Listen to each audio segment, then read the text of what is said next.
Hi, everybody. Veronica here, and we're here today. And I wanted to announce a couple of things before I bring Christopher on. I want people to just remember to look at the videos from the past 5 days. If you haven't seen all of them, go on and check them out and include the interview from yesterday, because I find that all of these will be very helpful just in terms of expanding awareness about certain things. And of course, I've got the conditioned self all peppered through that. And a lot of people are responding to this and really liking that information and that education. So I will continue after Christopher leaves. I'm going to continue for about 15 minutes. But in the meantime, let's welcome Christopher Blackthorn. Christopher, so glad you're here. Thanks for having me, Veronica. You're more than welcome. It's wonderful. I would love to hear a little bit about your story, because you are a Reiki master, right? Yep. Yeah. I don't know exactly what that means, because when it comes to Reiki, I don't have a lot of personal knowledge about it. And, you're the perfect person, since you're a master, to really enlighten me. Enlighten all of us. Yeah, sure. Okay. So, at a high level overview, I guess, Reiki is an energetic healing art that originally came out of Japan. And if you trace it back to its original roots, you'll kind of find that it came from esoteric Buddhism and different forms of that. So my own personal journey with it, I started practicing Reiki. At first, I thought it was just something that was just kind of hearsay and woo-woo, as you often say. Yeah. So I was like, I should go experience this. So I went to go experience it with a woman that lives in Scotia, actually. And so I had laid down on this table once I got there, on this massage table. And the client just lays on a table and they go into this deep state. They close their eyes, usually with some type of guided meditation to put them into like a trance. And then the Reiki practitioner or master will then do the session with the client. So in that experience, I had a really powerful experience. What did you experience? I could viscerally feel energy moving through me in a way that I had never experienced. It kind of felt like warm and cool and tingly and different sensations that would run through my body. Almost, I guess, at certain times, almost like electricity was running through me in a way, but it was very gentle. It wasn't like jarring or anything. And then I remember she put her hands in front of my face specifically when I was laying down, and I felt like I was laying in the sun. And in that moment, I knew that there was more to this than just what I had thought it was. And then as the session continued, at one point she had put her hands over my heart, and I felt like things were being pulled out of my body and my energetic bodies, and I felt like things were just being released. So was it pulling out DNA strands? I think, it was pulling out trauma, like all the energy that's within us that is stagnant. Yeah. And so after it was over, I sat up, and and I had never met this woman in my life. And I sat up and she just looked at me and she said, "The things from your childhood between you and your father are now over." And I just was like, what? Like, who are you and what is this and how do I learn how to do this? And so basically from there, I then trained with her for 3 more years and then became a Reiki master. A lot of the times today, people will go to like just a weekend class, rush through all their levels, and then kind of leave it and never touch it again because there was no integration of the knowledge maybe that I think is super important. So yeah, I'm sorry, go ahead. And then after that experience, I became a Reiki master. I started to teach people. And then I went back to her she also is trained in different lineages of the Reiki tradition. So I went to go train with her to basically deepen my understanding of it in a new way that was very similar, to my first experience. So what lineage are you trained in? So lineages that I'm trained in is called Usui Tibetan is the first one. And it descends from a guy, his name is William Rand. He had founded the International Center for Reiki Training and was pretty much responsible for bringing Reiki to the West in a very big, big way. And that's who my teacher had learned from. And then after William had done a lot of work with his students and his own clients and his own colleagues in Japan and out of Japan, training with multiple lineages even within Japan, they then went on to found and create this new system that they had worked with called Karuna Reiki. And Karuna is the Sanskrit word for compassion. And so Karuna Reiki was all about taking what you were taught in Usui Tibetan Reiki and then expanding on it specifically to increase your level of feeling in your heart chakra and to pull out all the deep shadow work that we often hold within us, but in a gentle way that is not jarring. That's the thing about Reiki, like it's not jarring like some things can be for people. And so I think it's a gentle way that very poetically may feel like running water through you, and anything that will no longer serves you will then be pulled out by the water. But it's not like, you know, other traditions of, you know, different spiritual practices sometimes can feel hot like fire. And so that's not what this feels like. And so I think it's a really good place for people to start kind of as a spiritual springboard to bring healing and psychic expansion and energetic expansion in a way that's very safe. So psychic feeling as well. So tell me some of the attributes. Can it actually help develop your psychic abilities and your intuition? Yeah. So I think anything that you do that expands your consciousness is right. We have this idea that psychic ability is something that is not natural, but that's really the furthest thing from the truth. And I think that our conditioning throughout our Western society has just led us to believe that we are not connected in a way that we can't see. And so when we return to our spirituality and whatever that is for people, it could be, you know, for me, it's Reiki. For you, it could be whatever practices you have. Those things expand our awareness. And psychic ability is just a fancy word that means you are tuned in to the unified field of consciousness that we all have the ability to tap into if we know how to do it. Whoa, that's pretty powerful if you think about it. Yeah. I mean, that's great. So when you're actually experiencing Reiki, then I know that you said that you felt things open up or being pulled out of you. Was there any hands that were physically on you, or was it just working with the energy field around you? So this is actually like a highly debated topic sometimes within the Reiki community. Yeah. So it can be done either way.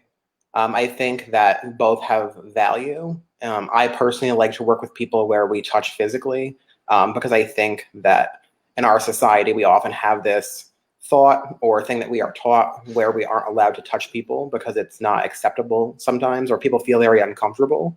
Right. But I think as human beings, we need to be able to be touched, and we need to be able to touch in ways that are safe and feel, you know, compassionate. So often when someone comes to you for help with Reiki, they already know that's what will be happening. And so I think by touching and being, you know, with somebody in that space, it can help them feel safe and secure.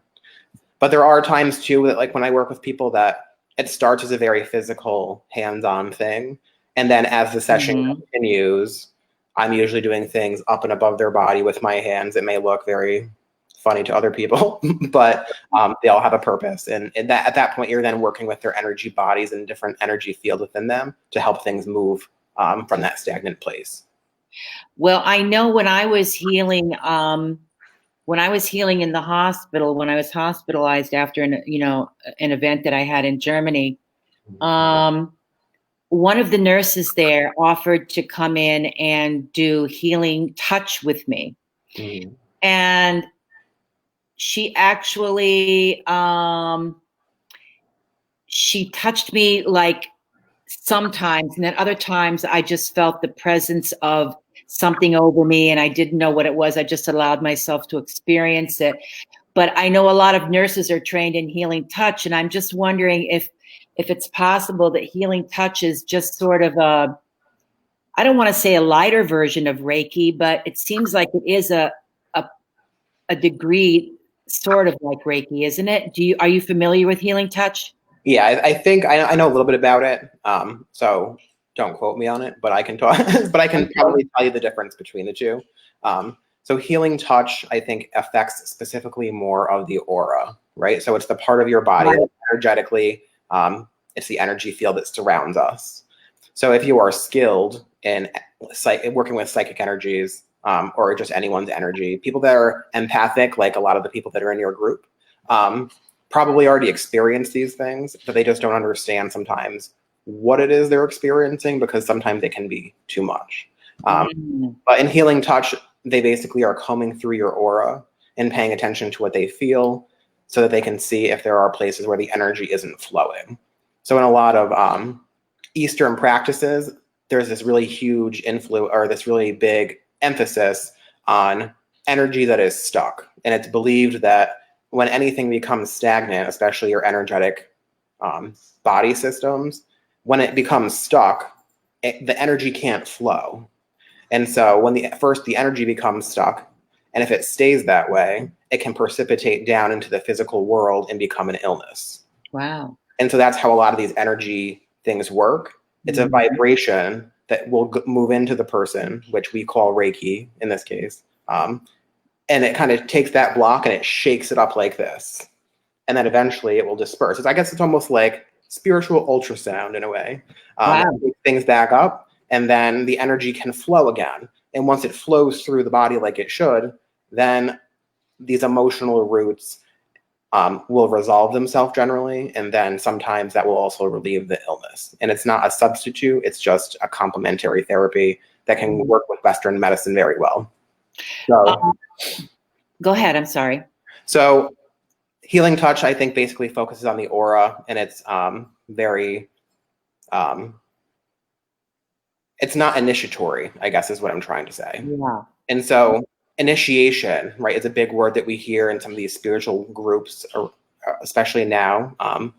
And so initiation is really just a fancy word that means we're going to take this person and we're going to do this initiation to them. And what it does is it takes them and speeds up their spiritual evolution so that they can expand their consciousness, so that they can become greater healers. And it basically makes you be able to feel more so that you can then do this work. So within Reiki, an initiation, there are different levels of it. So it's gentle. I went through, in my first Usui Tibetan training, I went through 4 different initiations, and each one gives you a higher ability to do things. So the first one is very gentle, and it's very physical. And so some people that I took this class with the next day felt like they had a cold, and then the next day after that, it was resolved for them. But that's the energy moving through your body, wiping some things out that you don't need anymore. And so spiritual initiations really have that ability to shock the system to make it flow in a very potent way that's also still safe. So I think that's the major difference, is that Reiki is initiatory and it's instant. So once you have that initiation, the energy will never leave you, and you literally just call it with your intention and with your breath. That's very interesting, because I had studied with, very briefly, but I had studied, I think it was for probably 3 days, with this guy called Eric Pearl. I don't know if you've ever heard of him before, but so I went down to do this with a friend of mine in Philadelphia. And what he really did was, this was about working with your DNA strands and pulling out strands. And at the time, I wasn't really familiar with what was going on, but what he said to me was very interesting, or what he said to all of us. They wanted us to, there was probably like 300 of us that were there, and they wanted to do this, I guess you could say, not a practice, but he wanted us to experience this energy, and he said that he would give it to us. So he had somebody going around who was one of the people that was working for him, and they placed this energy, and they waited till we felt it. And then they went on to the next person, and he said, you'll always have this energy now. And it was amazing, because from that point on, I always felt the energy in this right hand. Whenever I think about it, it's like a circular energy. Yeah. And it's just there. Right. And I find that, I could work with it back and forth and do all kinds of things. But the rest of the weekend, we practiced with people on a table and pulling out DNA strands and pulling out things that we felt that shouldn't belong there.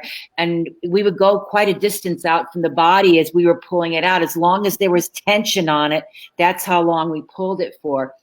And I just found that to be totally fascinating. Is this something that Reiki does as well? Yeah, I think so. It's a little bit, it works a little bit differently. So I think in Reiki, there's this thing that can happen. It's called healing crisis. And so it sounds like a horrible thing, but it's really not. So basically, during my own training, I was always told that at some point you may have someone break down on your table and have this emotional experience. And what causes that is the energy going into the person, and it shakes up that thing. So let's say that when you were a child, you had some traumatic event happen to you. For me, it could have been my father. And so I held a lot of anger. And so what Reiki would do is it would go into you, it would find the spot where the energy was being held, and it shakes it in a gentle way. And when it releases, you often will have a visual experience. So it could be a memory of a time of whatever that situation was that's within you. And so for some people, those events can be traumatic because we all have different stories. And so in that moment, you may see that thing, and then after that moment, it is gone. And so sometimes you'll see people will become there. Like I one time had a lady that she was just really upset, and I went to go do Reiki for her, and she just started sobbing one day on the table, like sobbing. And I was like, are you okay? And this was the first time that this had happened. And I was like, that's never going to happen. I've done Reiki for years, and everybody told me it would happen eventually, and it never did. And so after the session was over, she's like, I'm totally fine. Just keep going. I said, all right. So I kept going. And when she sat up, she said to me, I know what caused, she had a mini heart attack, and she didn't understand why she had a mini heart attack. So I went over to do Reiki originally for that reason. By the time the session was over, she sat up and she said to me, I know why I had this heart attack. And I was like, what? And she said, I watched my entire relationship with my daughter through this session, and things were very clear to me in this moment. And she said that she had a similar relationship with her mother, and then it precipitated down generationally. So her and her mother didn't get along, her daughter and her didn't get along. And so in that moment, she had shut off her heart or her ability to feel because emotion had become too painful for her. So for years, this block just sat in her. And then she eventually had this mini heart attack. So her doctor told her, right? So then I come over, I do Reiki, and it shakes everything up. And then it lets it move. And then she has this healing crisis, we call it, which is just the release of the energy that needs to go. And that's how we process it. And so I think a lot of the times in our society, to cry means that you are weak, which is really not the case. It's just power moving through you. And because it's so powerful, that's what we do. We weep, it's like we just need to release it. And so that can really happen too a lot with people, just depending on what their story is and what they've been through and what they hold within themselves. Right. And it's so interesting because tears are filled with toxicity. So you're releasing all of that, all the trauma or the pain of that moment or whatever that experience was. You're reliving it, but you're not reliving it in the same way. It's not like you're re-traumatizing yourself, but you're reliving the part of it that needs to be released. And I think that's amazing. And part of it too, I think, like you're saying, the reliving part is very important because there's this hesitation for people, because these events for people, any type of loss or any type of emotional situation, people don't want to deal with that or face it because it hurts, right? So our natural inclination is to pull away. Right. But within a Reiki session, the energy itself puts you into a trance where you feel separated. Christopher, you're kind of stopped. Oh, can you hear me now? Yes. Okay. So the energy within a Reiki session, separates you from your experience to watch it like a movie reel rather than you're in the movie reliving it. So I think that makes it safe for people to be able to have a healing experience rather than be re-traumatized, because that's not what happens. Right. What I find fascinating is that you could actually have a quick healing of something like this. I mean, there could be an event that you could quickly heal from. And because, normally all of this stuff is very buried, and generally speaking, we have to go in, we have to excavate and cultivate to be able to get that stuff out. So I'm thinking that a person has to have somewhat of a conscious notion of all of this occurring before they could have that kind of healing, or at least have an awareness that the event was troublesome, because it sounds like Reiki not attaches, but it releases that part that's already ready to come out, or it's already been filtered through your consciousness somehow. Is that true? I think that you don't need to be aware of it, and this is why. So like every day you live your life, you go out, you have different experiences, right? So often when we experience fear or intense emotion, we will contract our energy body. And normally it will just return to where it was. But if it doesn't, that's where that block starts, is in that original contraction of your energy field. So you are not aware of that every time you walk down the street. Right. But it doesn't mean it's not within you. So I had, like myself, I knew that I had things from my past, but I didn't realize how the impact of them that I was carrying until I laid on that table. And this woman that was a stranger literally looked at me and told me my life story in this one sentence. And I was like blown away. So like, that's the other thing, is that because of the sense of deep connection that Reiki is between you and the client, you often will see what the trauma is or was. There was another time, this was probably one of the most amazing experiences I'll tell you about. I worked in a shop. I helped open a metaphysical shop in Florida a few years ago. And so in that time, I built a healing altar temple space where I would do Reiki for people that would come in and out. And this lady had come to me, and she was much older. And so she had come in and she's like, I want to do this. And I have no idea what this is, but people tell me that I should do it. And I said, okay. So I explained it to her. We did this Reiki session. And so I put her in this trance through some visualizations, and then I start to work on her energy. And suddenly, out of nowhere, in my mind's eye, I see these angels descend from the sky. And Reiki isn't associated with Christianity. This was just a vision. It's not? No. So these angels descend from the sky, and they take her up. And I'm like, nope, I'm not.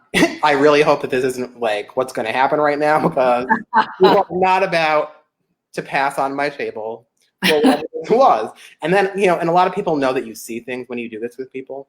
So they often will ask you, well, what did you see? And I'm like, I want to know what your experience was first. And so she said to me, I've really been thinking about death in my life, because I know that it's not that far away. And in this experience, this session with you, I was able to have a vision where I felt like I was at peace in order to then move on into that space when the time is right. And so it became a moment where she could face her fear of maybe death or moving on. I don't really think death is death. I think it's just a transformation of your physical body to a new place, but that's a whole other conversation. So yeah, she also just, was like, I saw these angels and these beings come, and they just made me feel like it was going to be okay. And I was like, I'm so glad that was your experience, because sometimes you as the practitioner or the master have no idea what these things can mean. And then you share them with them, and it's so meaningful for these people that come for healing work. Now this is all done in a bubble of love, really. Yeah. I'm wondering, do you ever come across anything where somebody has something that's very powerful, that is very negative in terms of, because we're talking about different belief systems. It may not be your belief, but it might be somebody else's belief that that this person is kind of an evil person or not a great person. Have you ever experienced anything that you ran across that kind of energy? I think that it's hard. So this is the way that I think about energy, is that anything that we would term as evil or negative or less than is really just a lower vibration, right? Right. So sometimes when we experience trauma and loss and suffering in life, it's because we're at this lower level of life. We're just trying to get to the next day. We're not thinking in a long term. So this work that we do expands your consciousness, right? So with that expansion, you then rise to a different level of vibration. So I don't think that it's necessarily bad because all energy is just energy. It's the question of what vibe is this energy? And if we don't like it, this is how we can transform it. Because we can't destroy energy, so physics tells us. It's just a transformation. So we just have to elevate it. But I have worked with people that had like deep-seated emotional situations, like, a couple things that I've told you about. And so I think that for people, Reiki is very safe in that way, and that it doesn't cause immediate trauma, but you can release these years worth of trauma literally in moments in a very gentle way that, at the worst may make you cry for 20 minutes, but I promise you'll feel better after that. You know what I mean? Yeah, right. Very healing. Yeah. I was given a Reiki session, and to tell you the truth, it seemed to not make any difference to me one way or the other. And I'm just wondering, I know that there's different levels of Reiki, but how do you know if is it possible to have a Reiki session and not experience anything, or is there always and I'm wondering if it was just my level of awareness at the time. I mean, maybe I really wasn't that aware at the time, but how do you know if you're, in the hands of someone who's experienced and who knows what they're doing? I mean, I think a lot of, that's a really great question, number one. It's because there are so many things about Reiki that exist now. So I think that Reiki experienced, this really big surge in popularity. And so that then gave rise to all these quick training sessions that we see. right. And so it's not necessarily about how quick someone went through their training. It's whether they have integrated it into themselves, whether they practice it regularly, and whether they have a connection that is deep with that energy that we call Reiki. So if you go and you have, like, I in all the years that I have practiced Reiki, there was only one person that said they had no experience at all. Wow. But I could then tell that person what I experienced about them. Right. And so I think it's a twofold question. So I knew that it worked, and I was able to tell them what I felt, which was true, but they, as the client, may not have been in a space mentally, emotionally, physically that allowed them to surrender to the experience. And so one of the questions that I always ask people immediately when they ask for Reiki healing or even to be taught Reiki is why? Why do you want this? Mm-hmm. And so a very common answer that I have gotten a lot is, because I want you to fix me. And so as soon as I hear that, that means I'm not in a place to really take responsibility for my own healing process. I'm taking my power, like that person is taking their power and they're giving it to someone else because they believe that they're not capable of healing, right? So I think it's important for people to be in a place where you are taking responsibility for your own life and healing before you enter into a co-creative process with someone like a Reiki master or energy healer to have a transformation. Because if you don't want to have the transformation, you're just going to, not have it because you are afraid or, for a number of different reasons. Wow. It's always about, the intention, isn't it? It's really always about the intention. So if I were to, let's say that I wanted to study and become a Reiki master, what are the different levels? I mean, I know that there's several, but what are the different levels? And the difference between all the levels and what their aspiring to achieve in each level? Yeah. So I think there are two different schools that people will run into often. So anything that is some bizarre form of Reiki that exists, like money Reiki or dolphin Reiki, like I don't know what those are. And that is just a product of the new age where people are trying to sell you things that are ridiculous, number one. Right. The other thing is that generally you will find two different schools of people. The first school is William Rand's school that has been very westernized and very made people comfortable in order to practice it, very whitewashed in certain ways. And then there's another school that is more traditional that comes straight out of Japan. So if you train within a more modern lineage, we will say, there generally are 4 levels. There can be more or less, but there usually is always at least 3. So the first, in Usui Tibetan Reiki, I went through 4 levels. The first level was very physical, like I think I mentioned earlier. I didn't have any sickness or illness. I just felt euphoric, and I felt amazing and bright and vibrant from that Reiki attunement is what it's called. But it's really just a spiritual initiation. So then when you get to the second level, things get a little more intense. And so it becomes very, very emotional at that point. So when I went through that level of training, it became very emotional, and I would cry a lot, and I was not a crier. I was like, I don't need to cry. I'm totally fine. I'll never need to cry. And I was totally wrong, right? Right? So this really opened up a lot of stuff within me to allow myself to feel, because we don't often do that, right? And as a Gemini, I'm a very intellectual person, and I didn't want to think about stuff. I don't want to feel it, is how I originally started all this. But I would go to sleep at night, and we all know that when we sleep, we connect with our unconscious. We may leave our body. Some people believe, whatever. But it's when we process things, right, that are deep-seated sometimes within us. And so for weeks, I would have visions of my childhood, and I would see these things again in like a movie reel. And over time, it was just my body releasing those things. So level 2 is very emotional, very powerful. Level 3 was about self-mastery. So once you have kind of cleansed your emotional things and you have a handle on them, level 3 was all about surrendering to this current of energy that we call Reiki. And in that level, you learn the symbol they refer to as the master symbol. There's different symbols that they use that allow you to access different facets of this energy.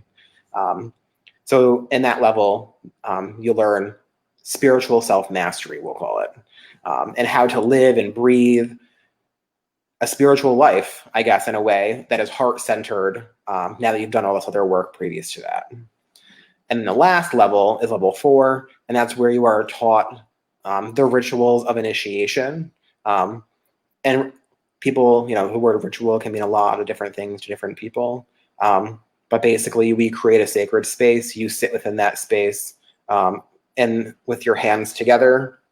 In the West, we call this prayer position. In the East, or in Japan, they call it gasho, which means 2 hands coming together. And the reason that a lot of people pray like this unknowingly or intuitively is because it creates an energetic circuit between your heart and your hands, right? So level 4 is where you learn how to pass on this energy and share it with people. And that level is very, very, very intense, because you're doing this ritual over and over and over and over to memorize it. And as you do it, it's changing you.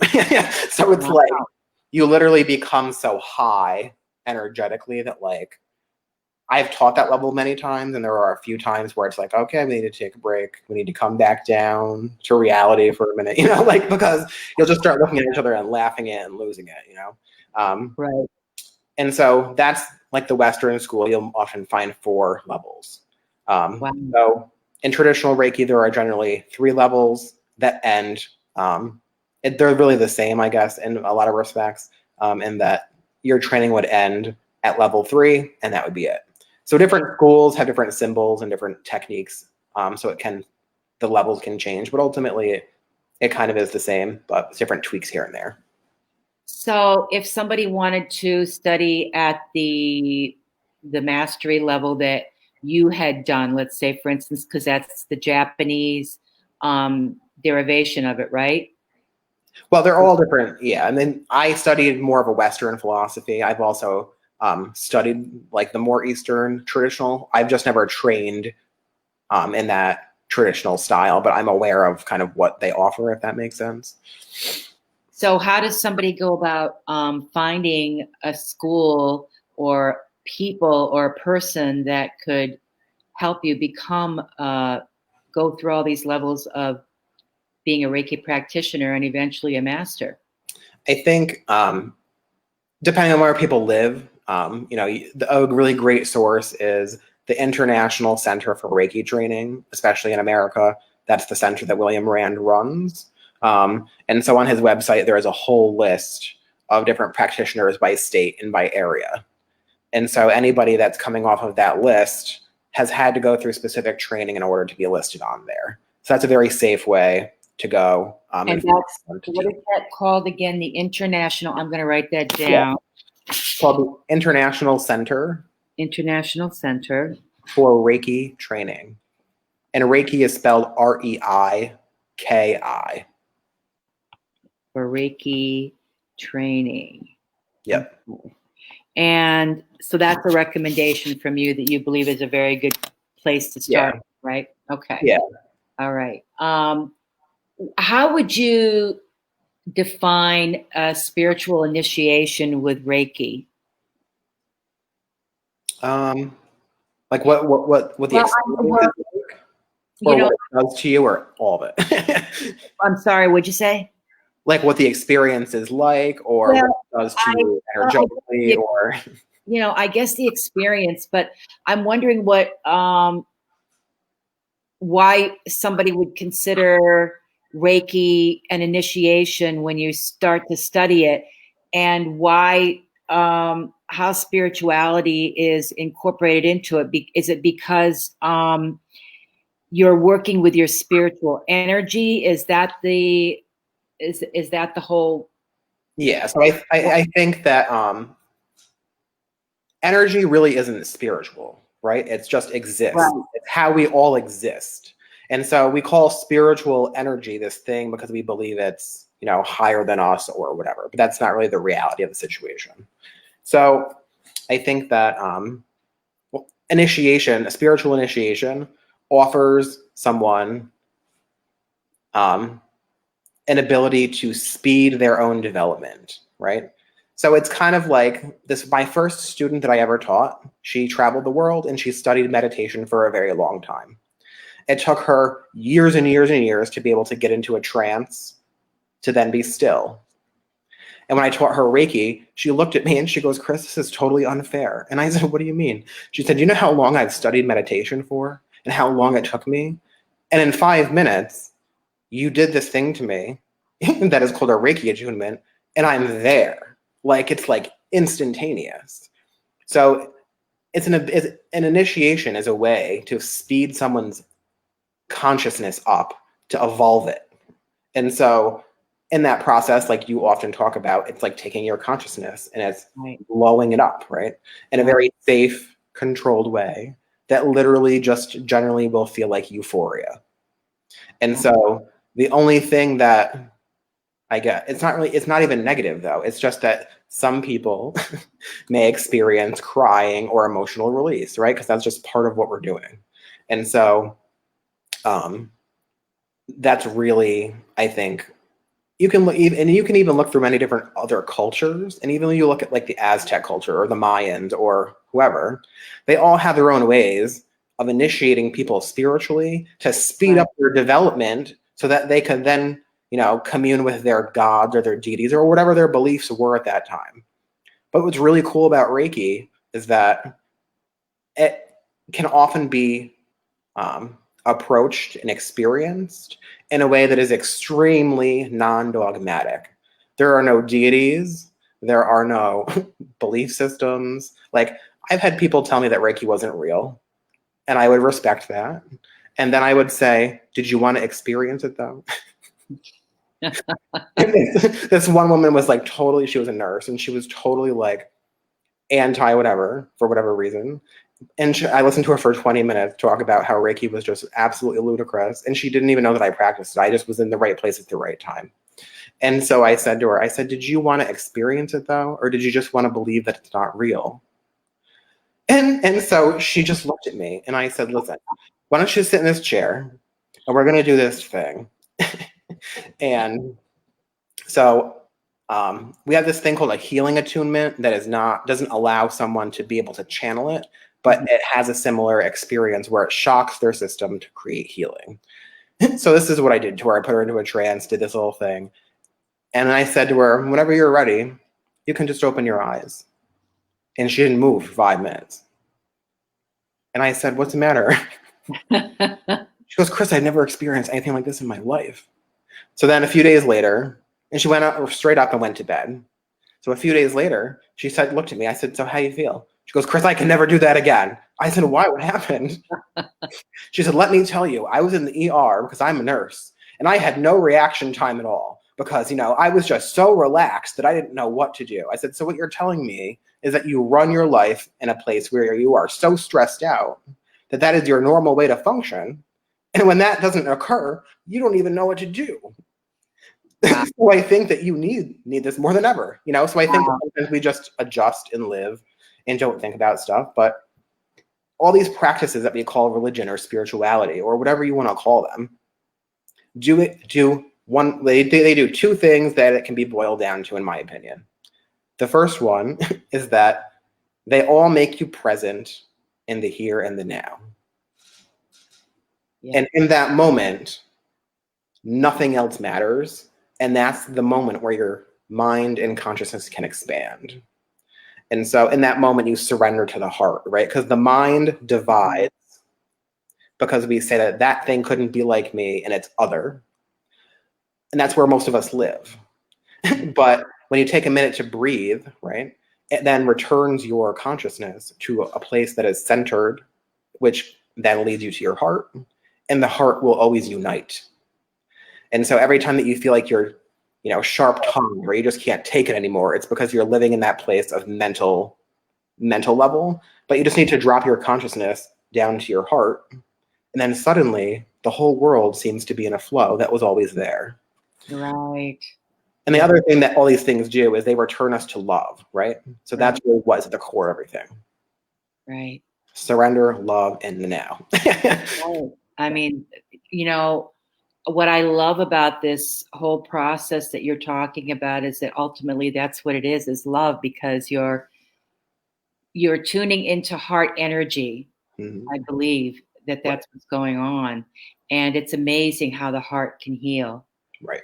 The heart is this unbelievable, energetic thing. And like I had talked about a couple of days ago, you can experience the heart energy 3 feet from the body. And they've actually it's evidence-based that the energy field, the electromagnetic field in a heart is unbelievable. It's greater than the brain. So we really need to always remember that, getting ourselves into that heart-centered place is probably the best place for all of us to live. Absolutely. And it's not going to put us in danger. It's actually going to tune us because it's melding like our intuition with it at the same time. There's something about the heart and how it transmutes all of these things and brings out the very best qualities in us and other people. I've been around people when there has been a lot of chaos going on. And if I'm just focusing on a loving environment and I'm putting out that vibe and that energy, I can actually really sense and see that chaos will start to calm down and things become calmer. Absolutely. All it takes is one of us to do that, to really send that message home to everybody, Christopher. It's been so fabulous having you on today. I really appreciate it. Thank you for having me. It's been wonderful just being able to talk about it. I could talk about it forever. Oh, I know. I noticed. I mean, you're a wealth of information. You're like a walking encyclopedia with all this stuff. So, and I think that your skill level is incredible. And I'm going to have to experience some Reiki with you. That's all that I Absolutely. really. And by the way, before you go, I'd like to address the fact that you're really a person that believes Reiki needs to be done in person. It really is not. I mean, it can be done virtually, but you're not really a fan of that, right? Yeah, I mean, all energy, right? Energy isn't limited by time or space. That's a fact.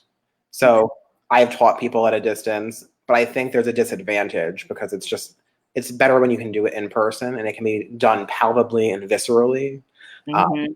And so I think that, especially for people that are unsure, right? Because a lot of people come to these new techniques and things and they're like, I don't really believe in this, but I'm just going to try it. And so in that, especially from that space, when you're new to things, Right. you should be in that space. You should be immersing yourself and marinating yourself in what that experience can be in its totality, rather than cheapening it for yourself, Mm-hmm. for whatever reason. Well, I can't wait to get a session with you. That's all I can say. Thank you so much, and I really appreciate it. And I'm going to stay on for a few minutes to talk with everybody, but it's wonderful. I wish you lots of success, Christopher. Thank you. Have a great day. Thanks for having me. Bye-bye. Goodbye. So I absolutely loved what we just went through. Right on time. I absolutely loved today's session with, why is this happening? Okay. I absolutely love today's session with Christopher Blackthorn.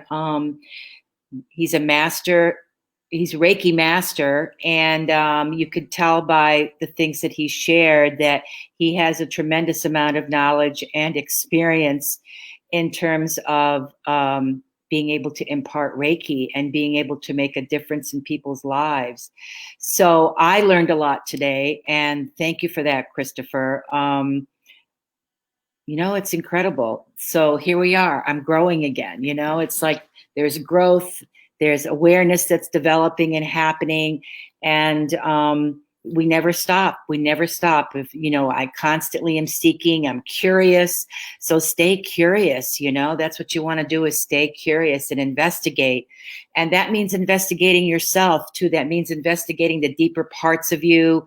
Why is it that you're feeling cut off, or you're feeling shackled by something? What are those shackles? What do they mean? And why are they there? Why does it stop you from being your creative and best self that you could be? And so again, I'm encouraging people to really look at the rest of the videos that I had done for the past 5 days, including the interview that I did yesterday and today with Christopher. And let me know which one was your favorite. I would really like to see and why it's your favorite. What did you get from that?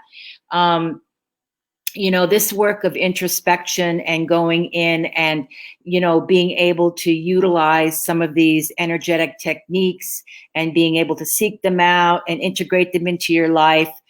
It's all wonderful. And it all really has a spot in terms of healing for you.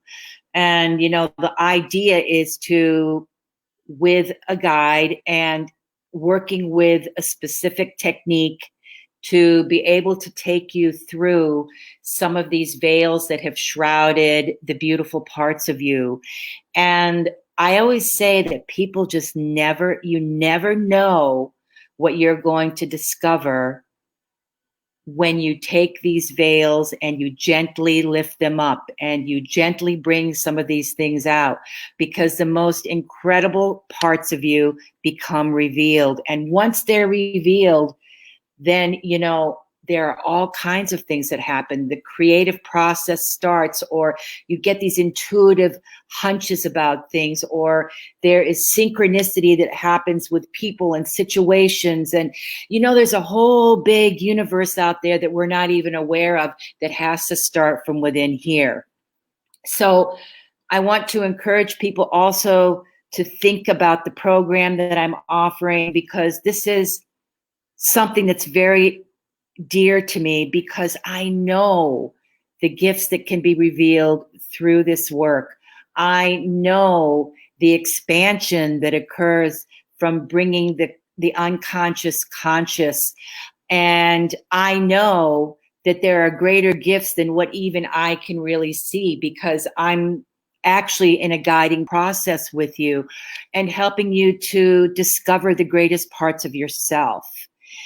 This is something that can be done. And, you know, oftentimes we don't have the tools supporting us, and we don't have the situation or the people around us to bring whatever it is that will support our lives and expand it more. But you do now. You have this, and you're able to expound upon what you have learned in these past 5 trainings, and you're able to bring them into a program and expand yourself and really grow yourself, because you know it does take a little bit of time to sometimes unveil these things that we have inside of us and to shed light on them. And, you know, although you can have some spontaneous things that will occur, like what Christopher was talking about, but you also really need to have the ability to excavate, to go in deeper. And you can always go in deeper. You can always continue to lift off. But once you start to do this process and you do it continually, there are wonderful things that begin to occur. You begin to feel like your life is humming. You begin to feel like you've got a new lease on life. You start to be, and that's what happened to me. That happened to me through my group work that I had done and the individual work that I had done. My life just took on incredible turns that were unbeknownst to me, but they just started to happen. And, you know, there was nothing like that experience or those experiences that I had. And I really wished at the time that I had experienced these things that, and shortly after that, it was probably like 5 years after that, I moved out of Manhattan, and then I moved upstate into Saratoga. But while I was there in this environment, the monumental difference that it made in my life to be able to have the courage and just to be able to sit somewhere where there were other individuals that were experiencing these dynamic changes, and me experiencing their energetic change. And they would see things in me that I couldn't see, or they would bring out in me things that I couldn't see or I didn't realize at the time. And that's part of the beauty of the group experience. And that's why I'm offering this group program, because it's in the group dynamic that these things become revealed. It's in the group dynamic where you work one-on-one with somebody, because that's important work, to have your unique individual process and path sort of carved out for you and recognized and realized. And then when you go into the group dynamic, there are all of these interactions that occur with whatever you're willing to share or whatever you've been learning about yourself that you bring into that group dynamic, that really enhance the lives of other people and subsequently enhances yours. So I want to thank people that have been thinking about coming on, that have decided to come on. And I want to encourage you to continue to recognize that you can expand, allow yourself to have the privilege and the beauty of this work, and allow it to work for you. Allow yourself to be in this spiritual realm of creation, right? Because we are spiritual beings, and we happen to be in these bodies, but who we are spiritual beings. And as a result, the potential for us is way bigger than what we could imagine in our human thinking brain. Our potential is phenomenal. And if you think about great people in history and what they have accomplished and what they did, I was thinking about the Wright brothers. If the Wright brothers had given up and said, forget about it, we're never going to be able to fly, that never would have occurred. But they had to go through all these situations to make it occur. They had to make that happen. The same thing with Einstein and his theory of relativity. He had to go through all these things to make that occur. So, Louis Pasteur, all of these incredibly great people, and how we have evolved as a society and as a world. We create that evolutionary experience. We expand the world the more that we expand, because we take it out into the world. And that's what I'm saying, is you don't know what's going to be uncovered. You don't know the wonderful beauty and the expansive beauty of who you are until you start to do this. So I want to thank everybody for being here. I want to thank you all for participating in these past 5 days. Tomorrow, I'm going to be having another interview. Let me see. Tomorrow is, okay. Oh, wow. Tomorrow is my friend Yogi Gopal from India that I met when I had traveled to India. And he's going to be talking about some spiritual elements. And he has had an interesting life so far. He has, lived for 14 years with monks, with priests, and he's done a lot of great things. Well, I'm not even going to spoil this for you, because I just want to give you a little tickler to recognize that that's wonderful. And because he's in India, we're going to start that at 4 p.m. and as opposed to 3 p.m. So tomorrow it will be 4 p.m., I believe. Yes. Yeah, 4 p.m. And I'm looking forward to it. So look for I'm going to post something indicating that it's going to be happening tomorrow, and to let you help you to remember that it's going to be at 4 o'clock. So it's not going to be at 3 o'clock Eastern Standard Time. It's going to be at 4 o'clock Eastern Standard Time tomorrow. And then I'll have one more interview after that with this incredible holistic metal artist. And she is all about transformation, and she has a fantastic process that she's going through.